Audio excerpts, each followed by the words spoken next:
Bring a better argument to the table so that everybody gets our point of view that is represented well. So I'm going back with this mindset that not necessarily to close our ears and shut down our eyes to criticism, but come back, have an open forum, go back. If there is something that we have to change, we are happy enough to change, no problem.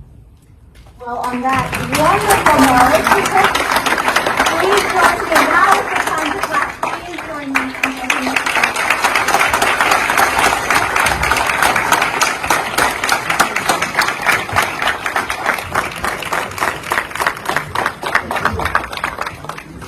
Hi friends, அனைவருக்குமே வணக்கம். நம்ம பாஜக தலைவர் அண்ணாமலை அவர்கள் லண்டனில் உள்ள Oxford university மாணவர்களிடம் கலந்துரையாடல் பண்ணும் வீடியோ இணையதளத்தில் வெளியாகி பட்டி தொட்டி எங்கும் பயங்கர வைரல் ஆகிட்டு இருக்குங்க.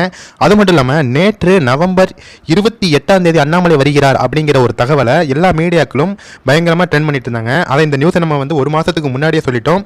இந்த நிலையில் நம்ம பாஜக தலைவர் அண்ணாமலை அவர்கள் நவம்பர் 28 நம்ம தமிழகத்தில் காலடி எடுத்து வைக்கிறார். முக்கியமாக இந்த கலந்துரையாடல் எதை சார்ந்தது அப்படின்னு பார்த்தீங்கன்னா, தொழில் முனைவோர் சூழல் அமைப்பை பற்றி கலந்துரையாடல் மற்றும் இங்கிலாந்தில் குறிப்பாக மாணவர்கள் சமூகம் மத்தியில் இந்த கலந்துரையாடல் பகிரப்பட்டு அண்ணாமலை அவர்கள் ஸ்பீச் கொடுத்துருக்காரு.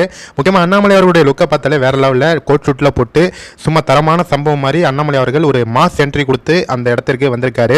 முக்கியமாக இந்த வீடியோவை இப்போ இணையதளத்தில் அமர் பிரசாத் ரெட்டி மற்றும் பாஜகவுடைய முக்கிய பிரமுகர்கள்லாம் இந்த வீடியோக்குள்ளே பகிர்ந்திருக்காங்க. கண்டிப்பாக இந்த வீடியோ எல்லாருக்குமே ஷேர் பண்ணுங்கள் ஃப்ரெண்ட்ஸ். நம்ம பாஜக தலைவர் அண்ணாமலை அவர்கள் மிகப்பெரிய அளவில் நம்ம தமிழகத்தில் ஒரு மாஸ் என்ட்ரி கொடுக்கறதுக்கே காத்துட்ருக்காரு. Thank you friends.